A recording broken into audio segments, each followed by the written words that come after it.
Hold my 6, hold my 6.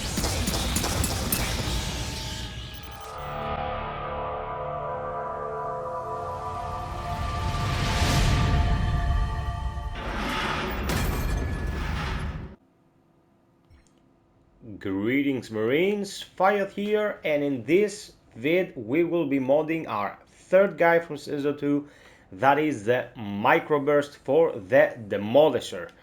Now this thingy brings to the table something that the Demolisher sorely lacked, and that is a method of both denying area from the enemy, crowd controlling them it is, and causing significant damage. It's not gonna outperform the precision capable weapons like any assault rifle basically or a shotgun, but it makes the demo a bit more viable, whilst in the past they were pretty much, well, useless on higher settings. We're gonna mod this beastie to the best of his abilities, and spoiler alert, it is the best heavy that the demo can use at the moment. I highly recommend you purchase it from Park and give it a go. Let's get to it. So the Microburst is a heavy launcher and it's fully automatic.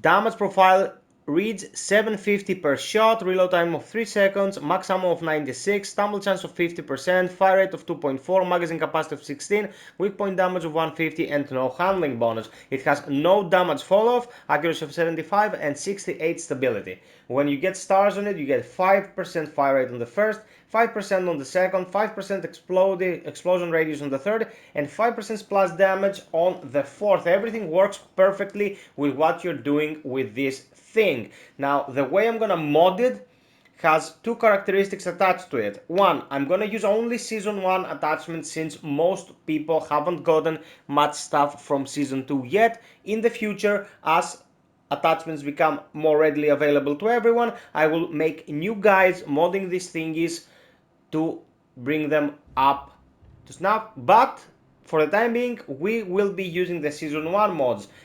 The second thing I'm gonna stress here is that I am modding the gun to be efficient on higher settings, that is extreme and insane if applicable. So if you want to use something like phosphorus rounds on your weapons when you're playing the game, it's fine by me, but because the damage bonus you're getting is so meager, I do not recommend getting the slot attached to one of them because they are very weak and you're losing on potential damage and utility. So starting from the internal mag, I will not read everything here because we've done this 1,000 times. I'm gonna tell you which choices I'd go for. Here in this one we have two choices really. It's either flared breach, 20% fire rate, 30% max ammo, this is huge, or launch accelerator, that's fire rate, stumble chance, and handling. If you get combat actuator, I was lucky enough to get it, that gives you 25% more fire rate plus handling and stability, is also a very good choice, but going for Season 1 stuff, I recommend flared breach. Fire rate 20% is huge, and since the gun might look like it's gonna do a lot of damage, but it actually is pretty meh on that department, getting the fire rate as high as possible is a very important factor of making it effective. So we're going with flared breach. For the barrels, what we want to do with this thing is make it as effective as possible when you begin your barrage on the enemy's formation. So let's get through them just so we get the choice as crystal clear as possible. Here we're getting stumble chance and a debuff with Hammer Force. Hybrid gives you fire rate and stability. Miller Twist gives you stability, handling, and a debuff. Polygonal gives you fire rate and 50% chance on hit that enemies take an additional 10% damage for 5 seconds. This effect can only occur once every 15 seconds. Here with Progressive we have fire rate and stability, 10% extra damage to enemies with full health.